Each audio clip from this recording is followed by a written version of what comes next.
দামেস্কের জমিনের বড় মাপের একজন আল্লাহর ওলি ছিলেন, যিনার নাম হযরত ইমাম জাযুলি রহমতুল্লাহ আলাইহি। দামেস্কের জমিনে ওই ইমাম জাযুলি ব্যবসা করতেন, বড় বড় সম্পদের ব্যবসা, মালের ব্যবসা।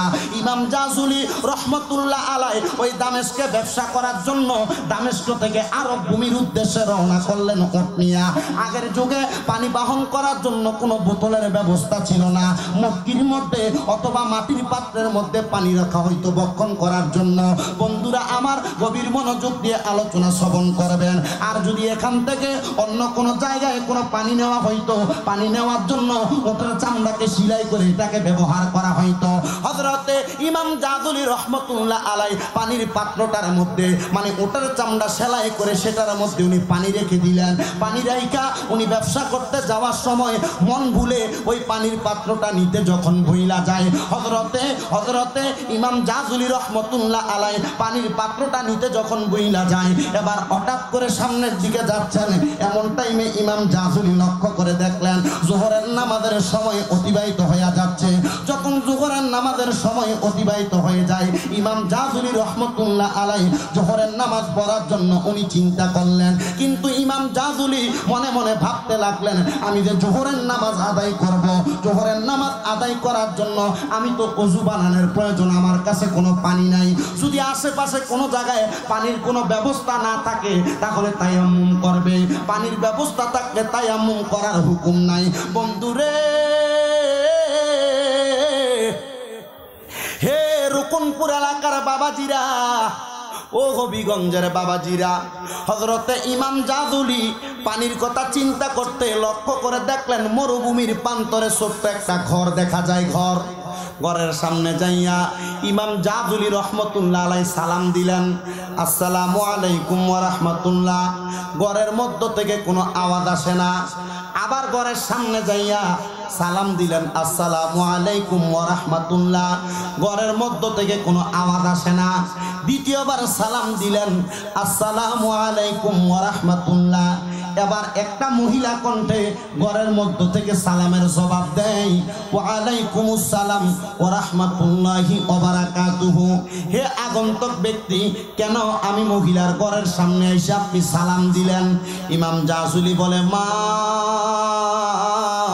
আপনাকে সালাম দেওয়ার কারণ হইল একটা, নামাজের সময় অতিবাহিত হয়ে যাচ্ছে, আমি ওযু করা লাগবে, আমার সামান্য পানির দরকার, যা দ্বারা আমি আমার ওযু সম্পাদন করতে পারবো। ইমাম জাযুলি রহমতুল্লাহ আলাইহি এই কথা বলার সাথে সাথে মহিলা ঘরের ভিতর থেকে আওয়াজ দেয়, না কোনো পানি হবে না।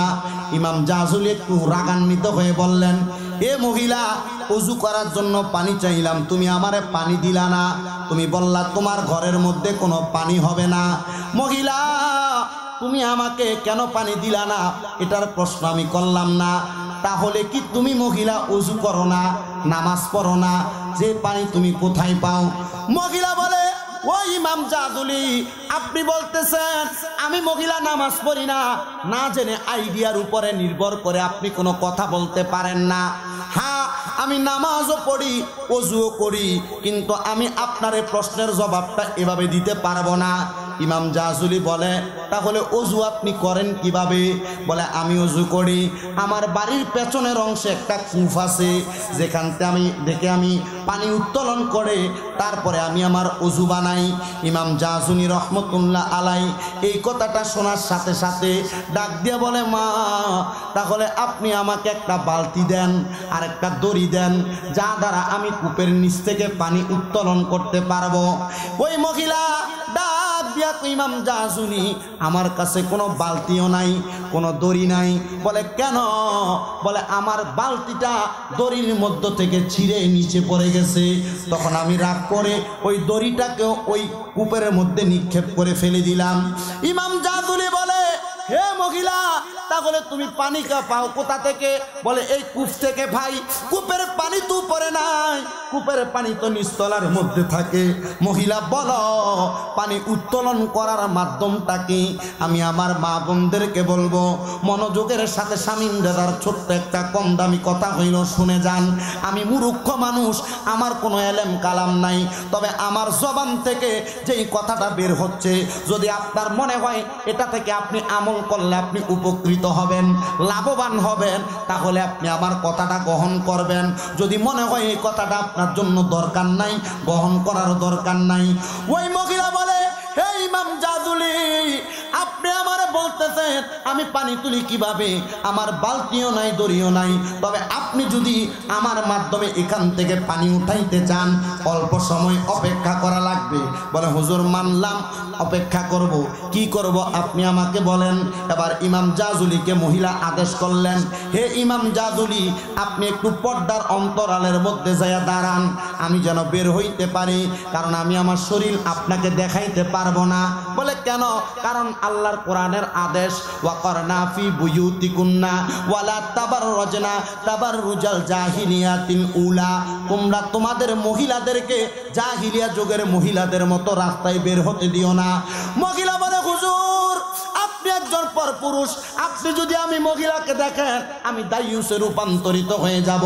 একজন মহিলাকে 40 জন পুরুষ যদি দেখে ফেলে মহিলা দাইয়ুস হয়ে যায়।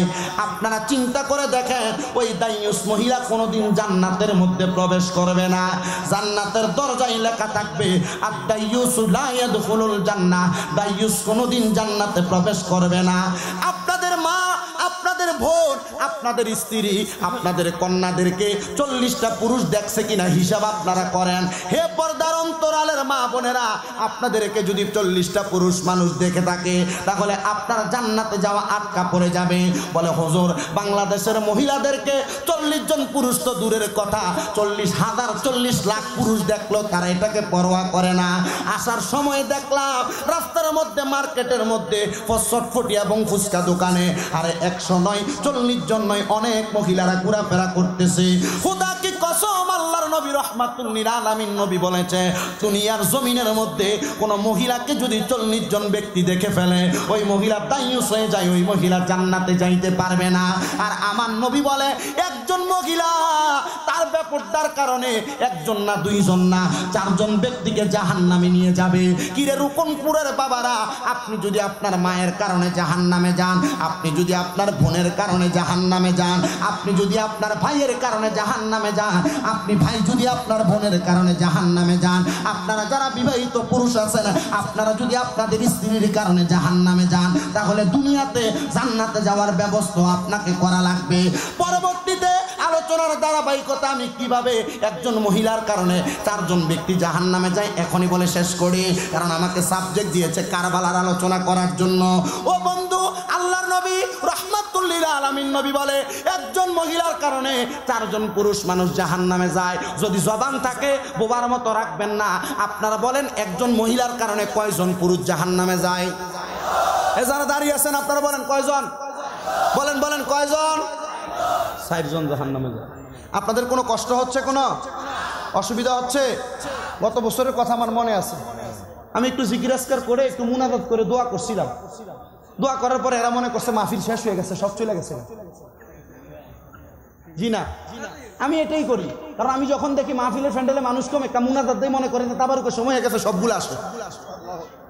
বুঝতে পারছেন তো? এরপরে বসে তারপর ওয়াজ করি। আজকে আলহামদুলিল্লাহ আপনারা সবাই আছেন, 2-1টা কথা বলা যাবে। আপনারা বলেন, আমি যদি 2-1টা কথা বলি, এটার উপর আমাদের আমল করার দরকার আছে কিনা? না সবাই কথা বলে না, মনে হয় দরকার নাই। আর ধরে বলেন না, দরকার আছে কিনা? আমল যদি না করেন কোনো লাভ হবে না। পানির পিপাসা লাগলে পানি খাইতে হবে, জান্নাতে যাওয়ার জন্য ইবাদত করতেই হবে।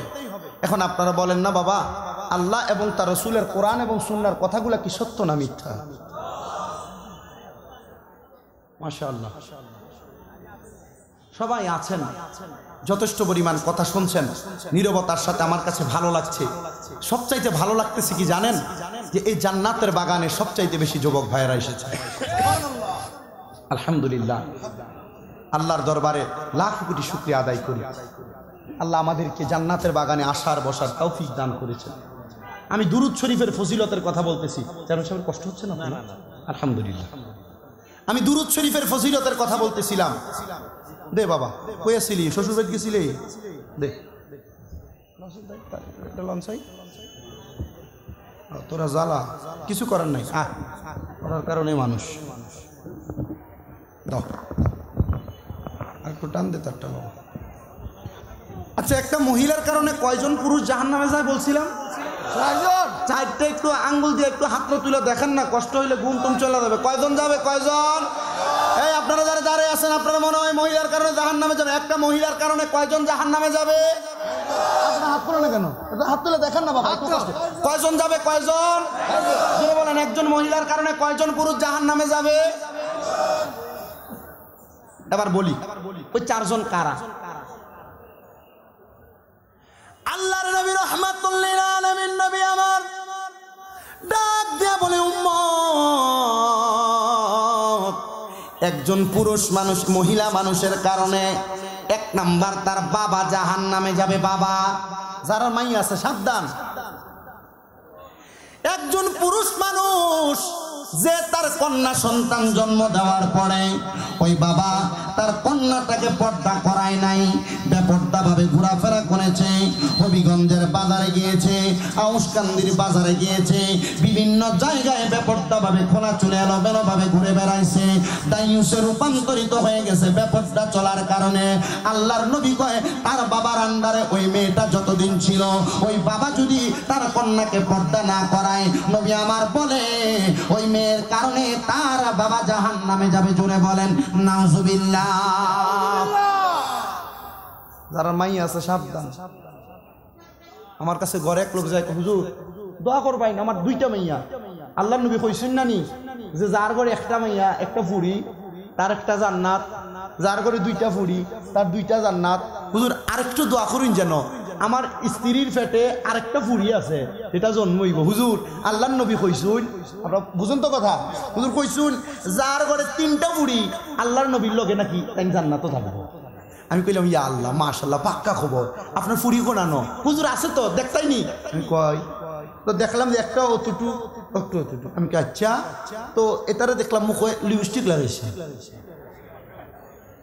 কিটা লাগাইছে? লিপস্টিক লাগাইছে। আরেকটারে দেখলাম কিটা, ও চুলের এবার এমনি নিয়া এটার মধ্যে একটা ক্লিপ লাগাইছে। মাশাআল্লাহ। আমি কইলাম, আপনি জানেননি যে একটা ফুরি হইলে একটা জান্নাত, 2টা ফুরি হইলে 2টা জান্নাত, 3টা ফুরি হইলে নবীর লগে জান্নাত, এর বাদে আর খুঁজতে কইছুন না নি আমার নবী? বলে হয় কইছুন তো। কিতা কইছুন? হুজুর ওটা আমি জানি না। আমাকে জানো না নি? না, আল্লাহ নবী কইছুন 3টা ফুরি হওয়ার বাদে যদি তাদেরকে নির্দিষ্ট পরিমাণ পরিচর্যা না করা হয়, তাহলে জান্নাত যাইবা দূরের কথা, জান্নাতের প্রাণও পাইতে না। যাবাই যাব, কষ্টই নি আপনারা। আল্লাহর নবী রাহমাতুল লিল আলামিন নবী বলেন, ছেলে সন্তান, ওই ছেলে সন্তান জন্মগ্রহণ করার পরে বাবার যেমন দায়িত্ব, মেয়ে সন্তান জন্মগ্রহণ করার পরে মা বাবার তার চাইতে আরো বেশি দায়িত্ব। তাহলে কোনো বাবা যদি তার কন্যাকে পর্দা গ্রহণ না করায়, তাহলে ওই বাবা তার কন্যার কারণে জাহান্নামে চলে যাবে। আমার মুসলমান ইমানদার বাবাজিরা, রুকুনপুর গ্রামের বাবাজিরা, এই হবিগঞ্জের বাবাজিরা, বন্ধুরা, আশেপাশে এলাকার বাবাজিরা, আপনারা যারা আসলেন, এবার নবী আমার বলে, একটা কন্যা সন্তানের কারণে তার বাবা জাহান্নামে যাওয়ার পর একটা মেয়ের কারণে তার ভাই জাহান্নামে যাবে। আপনাদের যাদের যাদের বোন আছে, এবার আপনারা হিসাব না মিলান। ইয়া রাসূলুল্লাহ, ইয়া হাবিবাল্লাহ, কেন তার ভাই জাহান্নামের মধ্যে প্রবেশ করবে? নবী আমার ডাক দিয়া কয়ে, জগতের বান্দা, জগতের উম্মতের দলেরা, দুনিয়ার জমিনে কোনো ভাই যদি তার প্রাপ্তবয়স্ক বোনকে পর্দা না করায়, ওই বোনটাও জাহান্নামে যাবে, তার ভাই জাহান্নামের মধ্যে যাবে। এবার আসেন, আপনারা যারা জান্নাতের বাগান মাহফিলে বসে গেলেন, আপনাদের যাদের যাদের স্ত্রী আছে, নবী আমার বলে একটা স্ত্রীর কারণে তার স্বামী জাহান্নামে যাবে। ইয়া রাসূলুল্লাহ, ইয়া হাবিবাল্লাহ, নবী আপনার কাছে জানতে চাই, একটা মহিলা স্ত্রীর কারণে কেন স্বামী জাহান্নামে যাবে?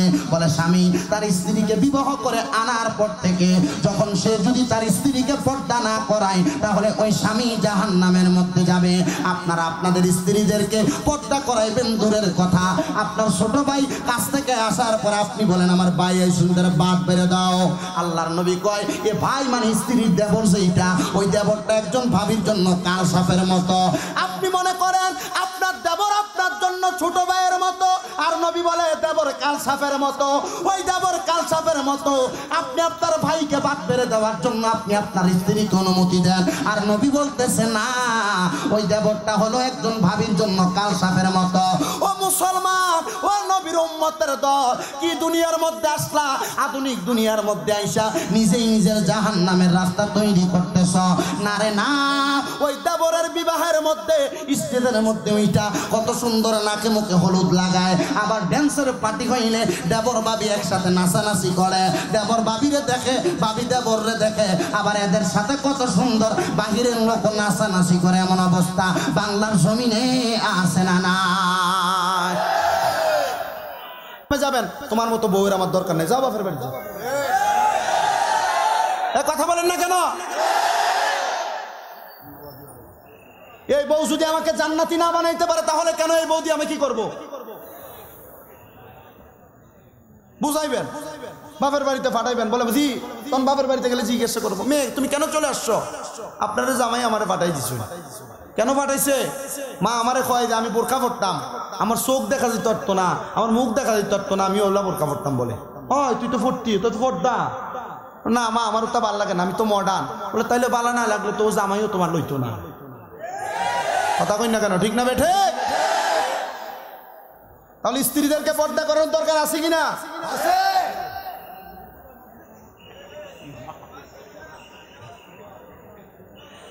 আল্লাহর নবী বলেছেন এবার 4 নাম্বার, কোন সন্তান যদি প্রাপ্তবয়স্ক হওয়ার পর তার মারে পর্দা না করায়, তার মাকে পর্দা না করায়, বলেন বলেন তার কাকে পর্দা না করায়, বলেন কাকে পর্দা না করায়, মাকে পর্দা না করায়, তাহলে ওই সন্তান তার মায়ের কারণে জাহান্নামে যাবে।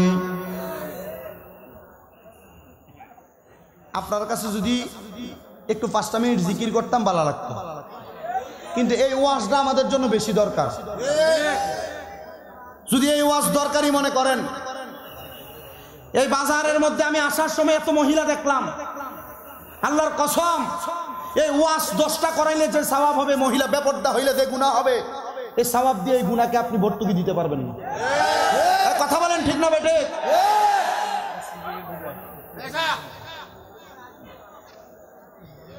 আপনি আপনার মা আপনার বোনকে পর্দার আড়ালে ঢুকাতে পারেন নাই, নামাজ পড়তেছেন,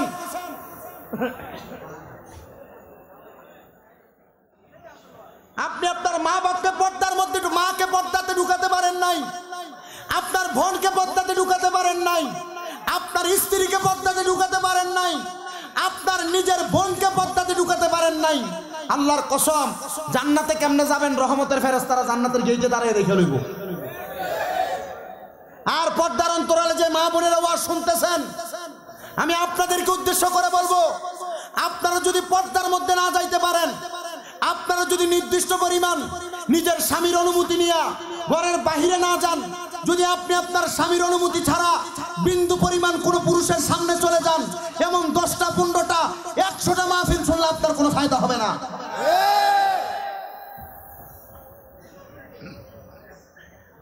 আমার কাছে আজকের এই রুকনপুর গ্রামের প্রবাসী ভাই এবং এলাকাবাসীর ইন্তজাম ভালো লেগেছে। আলহামদুলিল্লাহ, তারাই জান্নাতের বাগান এবং মসজিদের জন্য যথেষ্ট পরিমাণ করছেন। কিন্তু এই মাহফিল করার পরে যদি এলাকার মানুষ হেদায়েতের ছায়াতলে না আসতে পারে, এই মাহফিল দিয়ে কোনো লাভ হবে না। আপনারা বলেন, এই মাহফিলের মাধ্যমে আমরা হেদায়েত চাই কি চাই না? মাহফিলের মাধ্যমে প্রত্যেকটা ঘরে ঘরে মেয়েদের পর্দা চাই কি চাই না? কারা কারা চান 2 হাত সোজা করে আল্লাহকে দেখায় দেন। থাকবি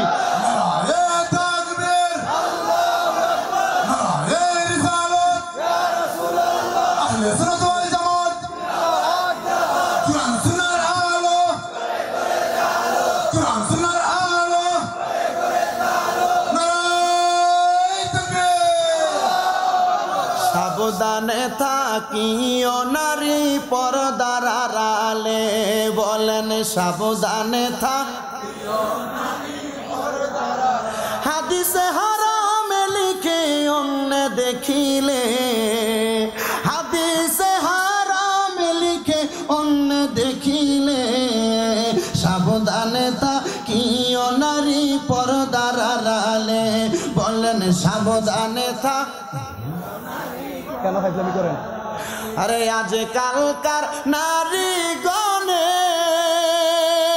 তারা স্বামীদেরকে ঘরে রেখে বলেন, আজকালকার নারীগণে তারা স্বামীদেরকে ঘরে রেখে সিনেমা হলার শপিং এ যায়, সিনেমা হলার শপিং এ যায় বেপরদা বেশে। সাবধানে থাকিও নারী পর্দার আড়ালে, বলেন সাবধানে থাক। আরে হাদিসে হারামে লিখে অন্য দেখিলে, হাদিসে হারামে লিখে অন্য দেখিলে, সাবধানে থাকিও নারী পর্দার আড়ালে, বলেন সাবধানে থাক।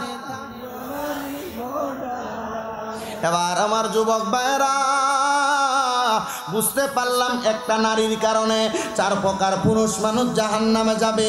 বাবা যদি মেয়েকে পর্দা না করায় ওই বাবা জাহান্নামে যাবে, ভাই যদি বোনকে পর্দা না করায় ওই ভাই জাহান্নামে যাবে। এবার আসেন, কোন স্বামী যদি তার স্ত্রীকে পর্দা না করায় স্বামী জাহান্নামে যাবে। 4 নাম্বার আসেন বাবাজিরা বন্ধুরা, যদি কোনো সন্তান তার মাকে পর্দা না করায় ওই সন্তান জাহান্নামে যাবে।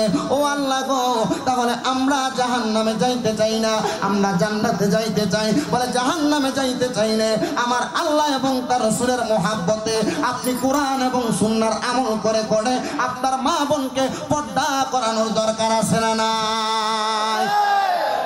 ওই মহিলা ডাক দিয়ে বলেন, শোনেন শোনেন, থাক থাক বাদ দাও, কি করবা? মহিলা বলে, শোনেন, আছে ওই মহিলা বলতেছে, শুনেন, যে আমাকে যদি আপনি এখান থেকে বের করে পানি তোলার পদ্ধতি জানতে চান, তাহলে আপনি আমাকে এই মুহূর্তে একটু পর্দার অন্তরালে যাইতে হবে, তাহলে আমি আপনাকে পানি তোলার ব্যবস্থা করে দিতে পারবো। হুজুর মানলেন। ইমাম জাযুলি রহমতুল্লাহ আলাইহি পর্দার আড়ালের মধ্যে যখন গেলেন, সুন্দর করে পর্দার আড়ালের মধ্যে যায় দাঁড়াইয়া আল্লাহর ওলি কিছুক্ষণ অপেক্ষা করলেন, তাকে দেখলেন ওনার পায়ের কাছে দিয়ে পানি গড়গড়িয়ে যাচ্ছে। আস্তে সুবহানাল্লাহ বললেন, আর একটু জোরে বলবেন না সুবহানাল্লাহ? আল্লাহর ওলি পানির অবস্থা দেখা আল্লাহর ওলি পানির অবস্থা দেখে উনি চিন্তা করলেন যে আহা, এখানে এত পানি, এ মহিলা বালতি ছাড়া দড়ি ছাড়া পানি তুললো কিভাবে, আমার দেখা দরকার। এই চিন্তা করে ওই মহিলা দিকে আল্লাহর ওলি খেজুর গাছের আড়াল থেকে একটু এভাবে তাকাইলেন। এভাবে তাকানোর সাথে সাথে আল্লাহর ওলি দেখলেন ওই মহিলা কোনো দড়ি আর বালতি দ্বারা পানি তুলতেছেন না। সুবহানাল্লাহ, সুবহানাল্লাহ। আল্লাহর ওলি কি দেখলেন? উনি তাকে দেখলেন ওই মহিলা ওই পানির কূপের ভিতরে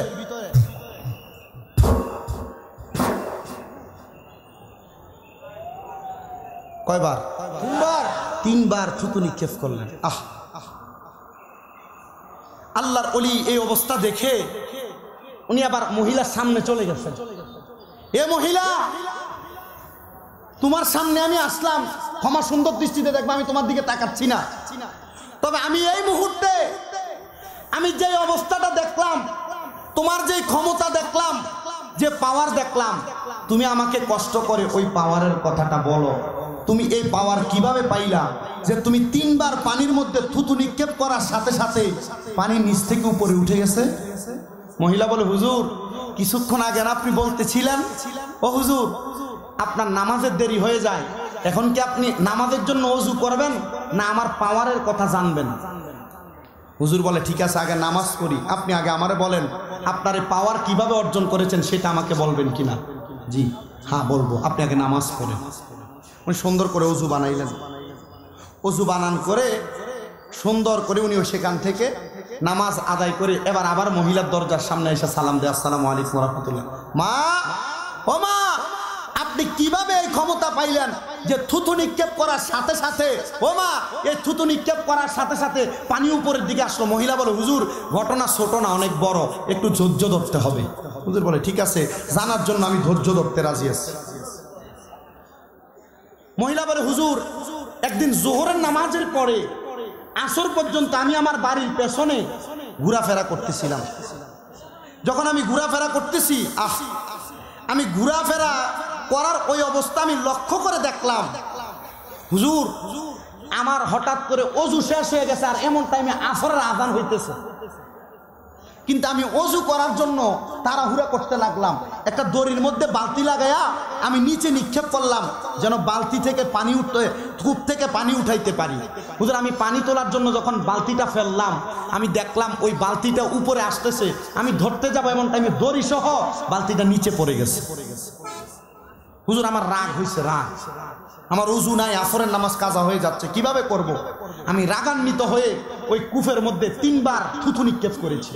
কিন্তু আমি দেখলাম আমি দড়ি এবং বালতি দিয়ে পানি তুলতে পারি নাই, আর আমি রাগ করে 3 বার থুথু দেওয়ার কারণে ওই কূপ থেকে পানি গড়গড় করে উপরের দিকে উঠতেছে। হুজুর আমার মনে একটু চিন্তার আবির্ভাব হইল। চিন্তা করলাম, দড়ি দিয়ে আর বালতি দিয়ে পানি তুলতে পারলাম না, কিন্তু এখন আমি পানি তুলতে আসলাম, আমি থুতু নিক্ষেপ করলাম রাগান্বিত হইয়া, আর পানি নিজে নিজে উঠতেছে। আমার চিন্তা হইল, কিন্তু আবার ওই চিন্তা দূরীভূত করে আমি ওযু বানাইয়া আগে নামাজ পড়লাম। আমি নামাজ যখন পড়লাম, নামাজ পড়ার পরে হুজুর আমি লক্ষ্য করে দেখলাম আমার এই চিন্তাটা আমার মাথা থেকে যাচ্ছেই না। আমি পরবর্তী মাগরিবের নামাজ পড়ার আগে ওইটা জানা দরকার। হুজুর আমি আরো 2 রাকাত নামাজ পড়লাম, যেটা ইস্তেখারার নামাজ। বলেন কিসের নামাজ?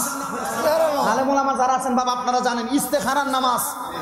যে ইস্তেখারার ব্যাপারে এভাবে আদেশ করা হয়, আপনি কোনো নতুন ব্যবসা করবেন, ব্যবসা করার আগে 2 রাকাত ইস্তেখারার নামাজ আদায় করে আপনি যদি আল্লাহর কাছে আপনার ডান হাত রাখে, আপনার ডান গালের সাথে লাগাইয়া পাগুলা বইটা চক্ষু বন্ধ করে আপনি ধ্যান করেন, ইস্তেখারা করেন, আপনি বুঝতে পারবেন আপনার ব্যবসা ভালো হবে না খারাপ হবে।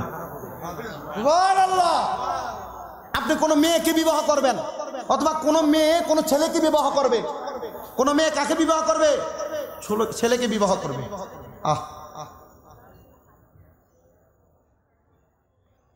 এই মেয়ে যদি, এই ছেলে যদি মেয়েটা ভালো কিনা ছেলেটা ভালো কিনা জানতে চায়, যদি সে ইস্তেখারা করে, ইস্তেখারা, ওই ইস্তেখারার মাধ্যমে আল্লাহর পক্ষ থেকে তাকে জানিয়ে দেওয়া হবে, হ্যাঁ তুমি যে ছেলেকে বিবাহ করতে চাচ্ছ এটা ভালো, যদি খারাপ হয় তোমাকে খারাপ এটা বলে দিবে।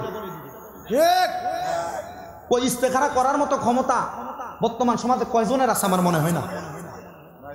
কয়জনের আছে? আমার মনে হয় না। আপনি একটাবার চিন্তা করেন, ও দুনিয়ার মুসলমান, একটাবার চিন্তা করেন, ওই ঈমান যদি আপনি তৈরি না করতে পারেন, কবরে গেলে জান্নাত পাবেন দূরের কথা, জাহান্নামের মধ্যে যে জ্বলবেন কেউ আপনার বাঁচাইতে পারবে না। ওই মহিলা বলে, আমি ইস্তেখারা করলাম, কিভাবে পানি উঠলো? আমি যখন ইস্তেখারা করলাম, আমি দেখলাম আমাকে বলে দেওয়া হচ্ছে, আমাকে বলে দেওয়া হচ্ছে যে শোনো, যে শোনো, শোনো, শোনো, তোমার কোন ভালো গুণ আমি দেখি নাই। আমি আল্লাহ পাক রব্বুল আলামিনের তুমি বান্দি হইয়া, একজন মহিলা হইয়া আমার রাসূলে পাকের উপর জোহর থেকে আসর পর্যন্ত একটানা দুরূদ শরীফ পড়েছো, বালতি দিয়ে পানি উঠানোর চিন্তা করেছো, তুমি পানি উঠাইতে পারো নাই। ও মহিলা, তুমি যখন নিউথু নিক্ষেপ করলা, তার পূর্বে ওযু শেষ হওয়ার আগে তুমি দুরূদ শরীফ পড়তেছিলা, তোমার মুখের ভিতরে দুরূদ শরীফ পড়ার সময় লাল আটকানো ছিল, ওই লালাটা পানিতে পড়ার সাথে সাথে পানিগুলো উপরে আমার আল্লাহ উঠিয়ে দিয়েছেন। ও পর্দার অন্তরালের মা বোনেরা, এই ইবাদত আপনার অন্তরের ভিতরে কখন তাসির করবে? আমরা তো নামাজ পড়ি, দুরূদ শরীফ পড়ি, ইবাদত করি, জিকির আজকার করি, কিন্তু ইবাদত, জিকির আজকার, দুরূদ শরীফ কোনো কিছু আমাদেরকে তাসির করে না। কেন জানেন? 1 নাম্বার, আমরা হালাল খাবার খাই না। এ কথা বলেন না কেন? হয় সুদ খাই, নয় সুদ দেই, নয় সুদের সাক্ষী হয়, নয় সুদের লেখালেখি। কথা বলেন না কেন? এমন অবস্থা বর্তমান সমাজে আছে কিনা? হ্যাঁ জোরে বলেন, আছে কিনা? অবশ্যই আছে, অবশ্যই আছে। আল্লাহ যেন আমাদেরকে হারাম খাবার থেকে মুক্ত থাকার তৌফিক দান করে।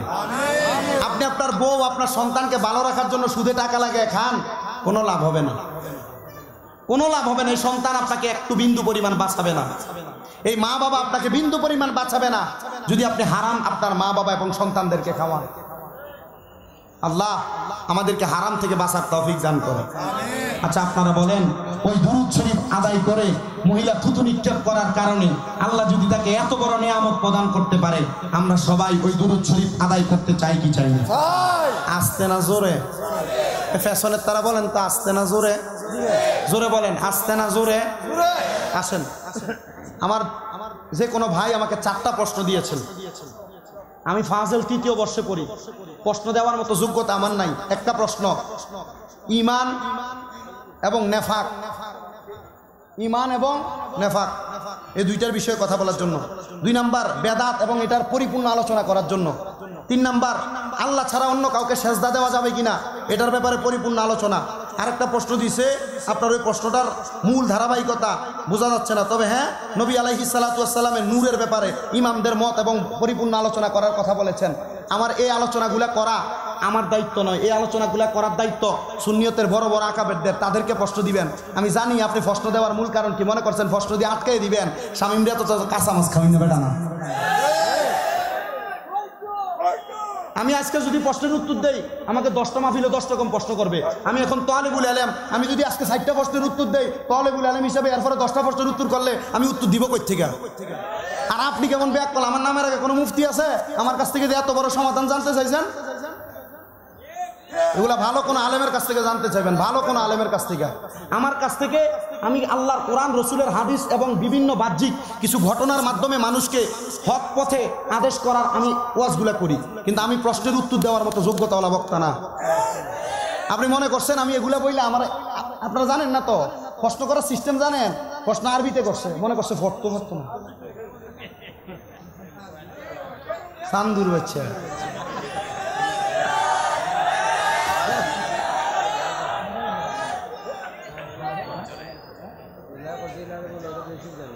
না এলা হ্যাঁ বেশি জানে। প্রশ্ন যে প্রশ্নটা লেখছে হ্যাঁ আমার থেকে ভালো জানে, যে প্রশ্ন লেখছে সে আমার থেকে ভালো জানে, এই জন্য প্রশ্ন করছে। বুঝতে পারছে? এটা আমি বুঝি। আমার উস্তাদদের পক্ষ হ্যাঁ ভালো না জানলে আরবিতে লিখতে পারতো না, ঠিক আছে না? আমার উস্তাদদের পক্ষ থেকে নিষেধ আছে। রাহেন আব্বা আপনি জানেন না সমাজে ফেতনা, আল্লাহর নবী কইছে কি জানেন? যে উলামা উহুম শাররুম মান তাহতা আদামিস সামাই, জমিনের মধ্যে কিয়ামতের আগে সবচেয়ে নিকৃষ্ট হইব আলেমরা। এ ফেসলা কারণ লেগে যে প্রশ্ন দিছে এ তার কথা কইছে। আল্লাহ আমরা বুঝার তৌফিক দান করুক, আমিন পড়ে।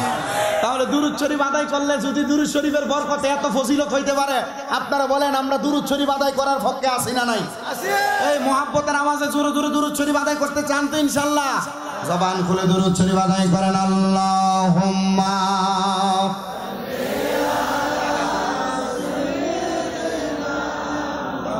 আমি জানলে উত্তর দিতাম না। ওয়ালা আলিম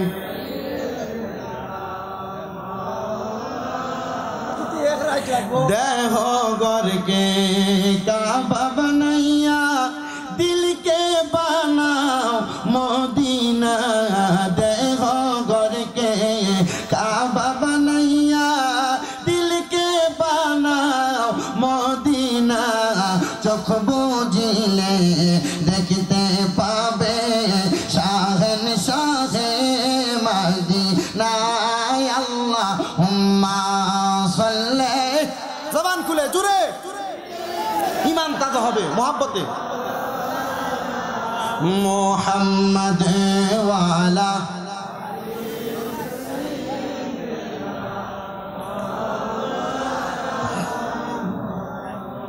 দয়াল আল্লাহ দয়া কর নসিব কর মদিনা, দয়াল আল্লাহ দয়া কর নসিব কর মদিনা, নবীজিকে না দেখাইয়া কবর দেশে নিও না।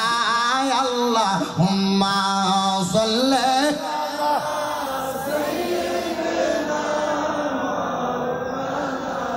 মোহাম্মদ ওয়ালা আলি সাইয়্যিদিনা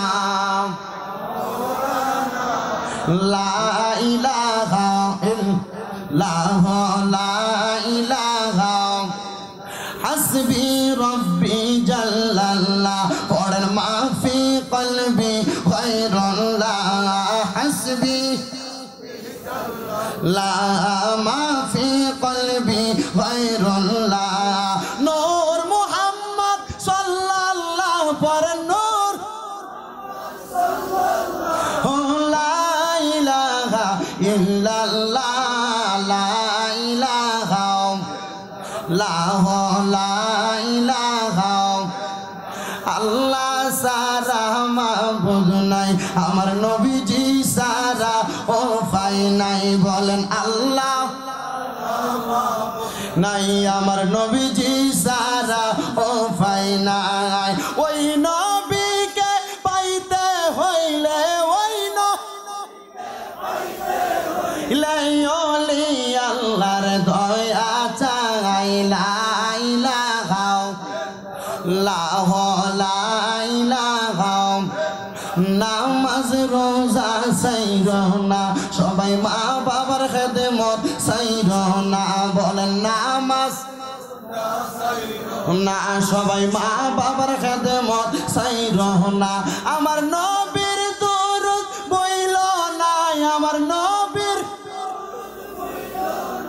আমার নবীও তোমায় ভুলবে না লা ইলাহা লা ইলাহা হায়রে অনেক দূরে মদিনা আমরা কেমনে যাব জানি রোকনপুরের মানুষ মদিনা যাইতে চাই কিনা যারা যাইতে চায় জবান খুলে একটা তাকবীর দেন নারে তাকবীর নারে রিসালাত নারে গাউসিয়া আহলে সুন্নাত ওয়াল জামাত তাহলে মুহাব্বতের আওয়াজে একটু বলেন অনেক দূরে মদিনা আমরা কেমনে যাব জানি না দয়াল আল্লাহ দয়া করেন রেন নসিব করেন মদিনা লাই লা ইলাহা লা ইলাহা ইল্লাল্লাহ মুহাম্মাদুর রাসূলুল্লাহ সাল্লাল্লাহু আলাইহি ওয়াসাল্লাম একটা জবানও কেউ বন্ধ রাখবেন না আপনারা মুহাব্বতের আওয়াজে বলেন বাবারা আমরা সবার জীবনে গুনাহ আছে না নাই ও বন্ধুরে আজকের মাহফিলে শামীম রাজার প্রধান আকর্ষণ বানাইছে আল্লাহর কসম আমার মনে হয় আমার গুনাহগুলা যদি রোকনপুরের মানুষ দেখতো নবীগঞ্জের মানুষ দেখতো রে এই সিলেট ডিভিশনের মানুষ দেখতো আমার মাহফিলে প্রধান আকর্ষণ বানাইব দূরের কথা মানুষ আমার চেহারা দেখলে আমার আঘাত করতো মানুষ আমার দেখলে তারা মারতো কিন্তু না না না আমার আল্লাহ আমরারে দয়া করছে আমার আল্লাহ আমরারে মায়া করছে দয়া কইরা মায়া কইরা আমার আল্লাহ আমরার গুনাহগুলা গোপন রাখছে হে রোকনপুরের যুবক রোকনপুরের মুরব্বীরা আপনারা একটাবার চিন্তা করেন আপনি যদি আপনার ছেলের গুনাহগুলা দেখতেন আপনি আপনার ছেলেকে ছেলে বলে পরিচয় দিতেন না হে যুবক ভাইয়েরা মুরব্বী বাবাজিরা তুমি যদি তোমার মা বাবার গুনাহ দেখতা তুমি তোমার মা বাবাকে মা বাবা বলে পরিচয় দিতা না হে মুরব্বীরা চিন্তা করে দেখেন আপনার গুনাহ যদি আপনার সন্তান দেখতো আপনাকে বাবা বলে পরিচয় দিত না ওই আল্লাহ এমন দয়ার আল্লাহ ওই আল্লাহ এমন মায়ার আল্লাহ আমার আল্লাহ দয়া করে মায়া করে আমরা বান্দাদেরকে এমন নিয়ামত দিছি আপনাদের এলাকার কোনো মানুষ যদি চুরি কইরা ধরা খায় রাস্তা দিয়া যাওয়ার সময় মানুষ তার চোর বইলা ডাক দেয় এই দেখো চোর চলে যায় আমরা গুনাহগুলা যদি কপালে লেখা উঠতো রে আমরা গুনাহগার মানুষ আমরারে গুনাহগার বইলা ডাক দিত হে যুবক ভাইয়েরা মুরব্বী বাবাজিরা চিন্তা করে দেখো আমার আল্লাহ এখনো পর্যন্ত আমরারে গুনাহগার বইলা পরিচয় এখনো মানুষের কাছে করাই নাই। করাইবো কেমনে? কারণ আমার আল্লাহ তো আমরা বান্দাদেরকে বড় ভালোবাসে।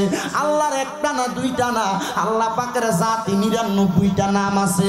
এছাড়া সর্বমোট আল্লাহর 3000 নাম। আমরা অনেকে জানি অনেকে জানি না। 99টা নামের কথা বলি, কিন্তু 3000 নাম কয়জন জানে আমার জানা নাই। হযরতে আনাস ইবনে মালিক রাদিয়াল্লাহু তাআলা আনহু আমার দয়াল নবীকে জিজ্ঞাসা করে, ইয়া রাসূলুল্লাহ, কোন মানুষ আপনার উম্মতের মধ্যে কেউ তো 3000 নাম পড়তে পারবে, কেউ পারবে না। নবীজি গো, মানুষ কি 3000 নামের বরকত ফজিলত পাবে না? আল্লাহর হাবিব সাল্লাল্লাহু আলাইহি ওয়াসাল্লাম নবী বলে, হ্যাঁ হ্যাঁ, কোন মানুষ যদি একবার আল্লাহ বলে ডাক দেয়, আমার আল্লাহর ইসমে আযম আল্লাহ নামের খাতিরে ওই বান্দারে 3000 নাম তেলাওয়াত করার সওয়াব তার আমলনামায় দিয়া দিবে। জবান খুলে বলেন সুবহানাল্লাহ। ও বন্ধুরা,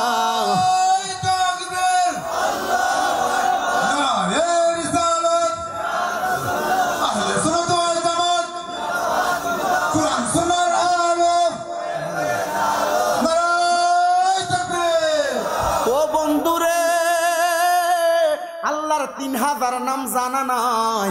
আল্লাহ বলে ডাকলে যেহেতু আমল নামার মধ্যে 3000 নাম তেলাওয়াতের সওয়াব পাওয়া যাবে। আসেন আজকে এই রকনপুর গ্রামের সুন্নি সম্মেলনে বৈশা আমরা নিজের গুনার কথা স্মরণ করে মহান আল্লাহ পাক রব্বুল আলামিনকে মুহাব্বতের সাথে জিকিরের মাধ্যমে ডাক দেয় আর জোরে জোরে জিকির করি, আল্লাহ আল্লাহ আল্লাহ আল্লাহ আল্লাহ আল্লাহ আল্লাহ আল্লাহ আল্লাহ দমে দমে জফর নাম আল্লাহ আল্লাহ দমে দমে ইয়ে মাশাআল্লাহ আল্লাহ আল্লাহ দমে দমে জফর নাম আল্লাহ আল্লাহ দমে দমে ইয়ে মাশাআল্লাহ আল্লাহ আল্লাহ ইয়াসিলে তুফান পাবে না ঘরের বান, আসিলে তুফান পাবে না ঘরের বান, মন পাখি হইয়া যাইব নিজ জঙ্গলায় তুমি দমে ইয়ে মাশাআল্লাহ আল্লাহ আল্লাহ আল্লাহ আল্লাহ তুমি দমে ইয়ে মারহাবা আল্লাহ আল্লাহ। কে বা তোমার বইনু ভাই সঙ্গের সাথী কে নাই, কে বা তোমার বইনু ভাই সঙ্গের সাথী কে নাই, পরকালে যাইবার বেলা কাউরে পাইবা না মাশাআল্লাহ আল্লাহ আল্লাহ তুমি দমে ইয়ে মারহাবা। জবান খুলে আল্লাহ ডাকলে শরম নাই। আল্লাহ আল্লাহ শাহজালাল মাওলানা আমরা তোমার দিওয়ানা, শাহ পরান মাওলানা আমরা তোমার দিওয়ানা, আমায় তুমি বইলা যাইও না রে সিফা সালার মাওলানা, আমরা যেই তোমারি দিওয়ানা মাশাআল্লাহ আল্লাহ আল্লাহ। জিকির করো জিকির করো জিকির করো মুমিন গওয়ান, জিকির করো মুমিন গওয়ান, জিকিরেতে মাওলা রাজি আর রাজি নবী গওয়ান মাশাআল্লাহ আল্লাহ আল্লাহ আল্লাহ আল্লাহ। জিকিরেতে মাওলা রাজি আর রাজি নবী গওয়ান মাশাআল্লাহ আল্লাহ আল্লাহ। জিকির করো জিকির করো মাশাআল্লাহ আল্লাহ আল্লাহ।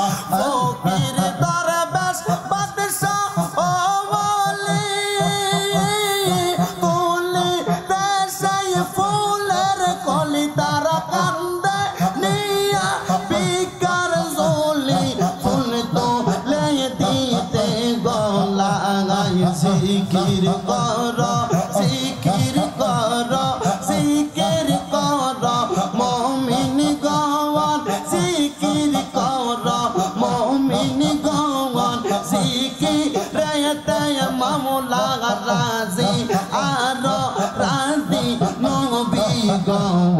মাশাআল্লাহ লা ইলাহা ইল্লাল্লাহু মুহাম্মাদুর রাসূলুল্লাহ সাল্লাল্লাহু আলাইহি ওয়াসাল্লাম। জিকির করলাম আল্লাহর জীবনের গুনাহ মাপ পাওয়ার জন্য। আপনারা বলেন আল্লাহর কোনো বান্দা মুহাব্বতের আওয়াজে আল্লাহকে ডাক দিলে জীবনের গুনাহ আল্লাহ ওই বান্দাকে মাফ করতে পারে কি পারে না? ও মুসলমান, নবীর উম্মতের দলেরা, আমি এবার ধারাবাহিক কথার মধ্যে চলে যাই।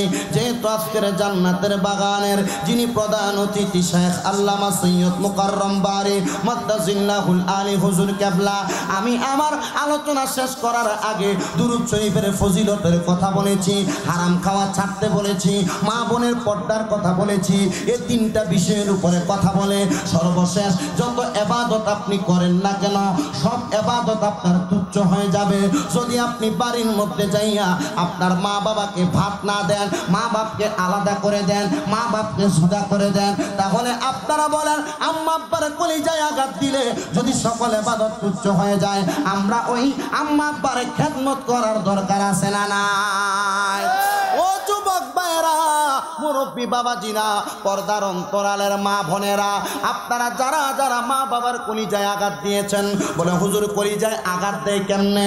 হ্যাঁ, আপনার কর্মের দ্বারা মা বাবার কলিজায় আঘাত যায়, আপনার কাজের দ্বারা মা বাবার কলিজায় আঘাত যায়, কিন্তু আপনি একটা বারও চিন্তা করেন না। অনেক সন্তান আজকের মাহফিলে বসেছেন রে যুবক ভাইরা, মুরব্বী বাবাজিরা, বলে হুজুর কেমন? আপনারা আপনাদের মা বাপকে জুদা করে দিয়েছেন। ছোট ভাইয়ের ঘরে এক সপ্তাহ, বড় ভাইয়ের ঘরে এক সপ্তাহ, মেজো ভাইয়ের ঘরে এক সপ্তাহ আপনার মা বাবা ভাত খায় না। না না, আপনার মা বাবা আপনাকে এই জন্য জন্ম দেয় নাই। আপনার মা বাবা এই ঘর ওই ঘর হেঁটে হেঁটে ভাত খাবে। আপনি আপনার মা বাপকে এমন সম্মান এমন তাজিম করবেন, মা বাবা একটা ঘরের মধ্যে খাবার খাইতে বসবে, 3 ঘর থেকে আপনার মা বাবার জন্য 3 রকমের তরকারি আসবে। বলে হুজুর কেন এমন কথা?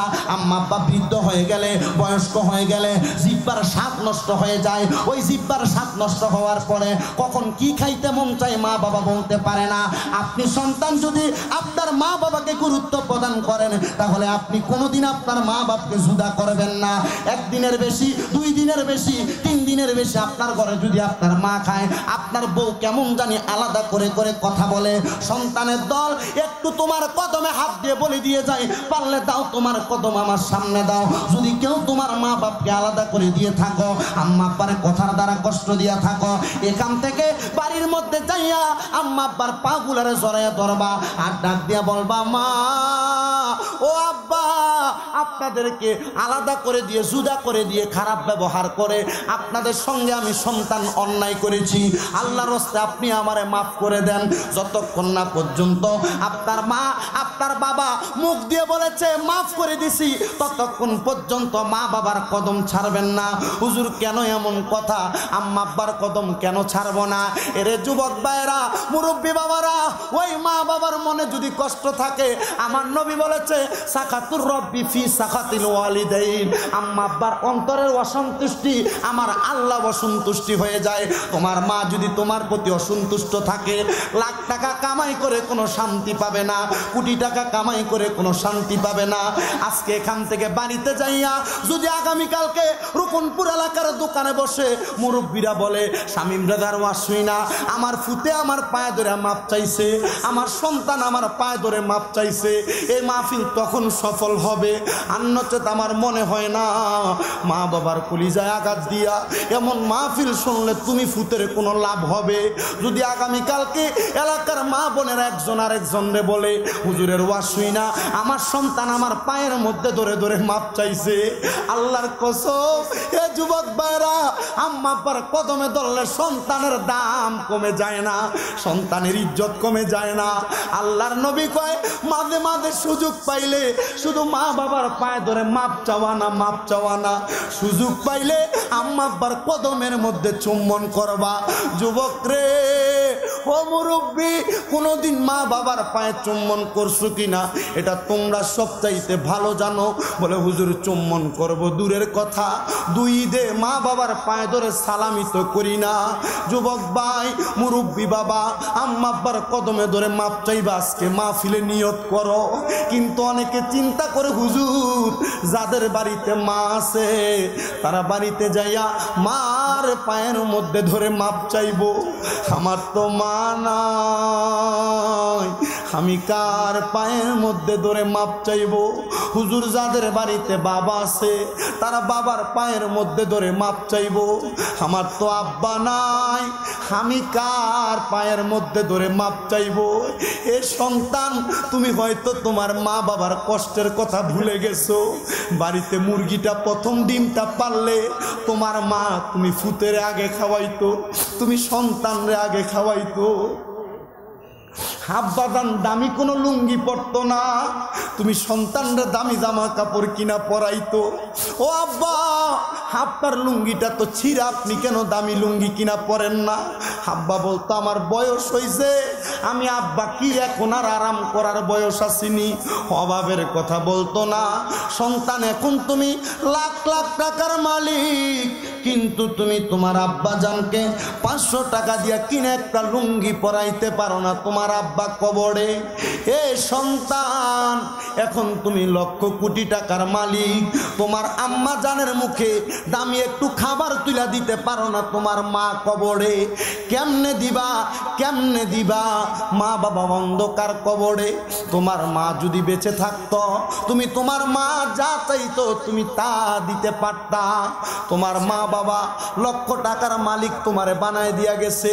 এ সন্তান, তোমার মা বাবা তোমারে কানিয়ে কানিয়ে শতকে শতকে সম্পদ দিয়ে গেছে।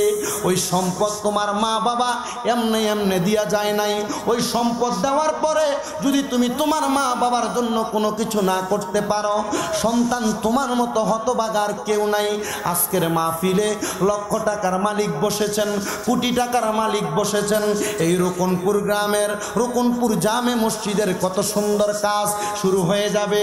আজকের মাহফিলে যারা বসেছেন আম্মা আব্বার রেখে যাওয়া সম্পদ থেকে অথবা নিজের অর্জিত সম্পদ থেকে এই রুকনপুর জামে মসজিদের জন্য যদি কোনো মায়ের প্রেমিক থাকেন, বাবার প্রেমিক থাকেন, হাতটা বাড়াইয়া বলবেন হুজুর আমি আমার মা বাপকে বড় ভালোবাসি, আমার মা বাবার নামে এই মসজিদের কাজের জন্য আমি 2 লক্ষ টাকা 1 লক্ষ টাকা আমি দান করে দিব।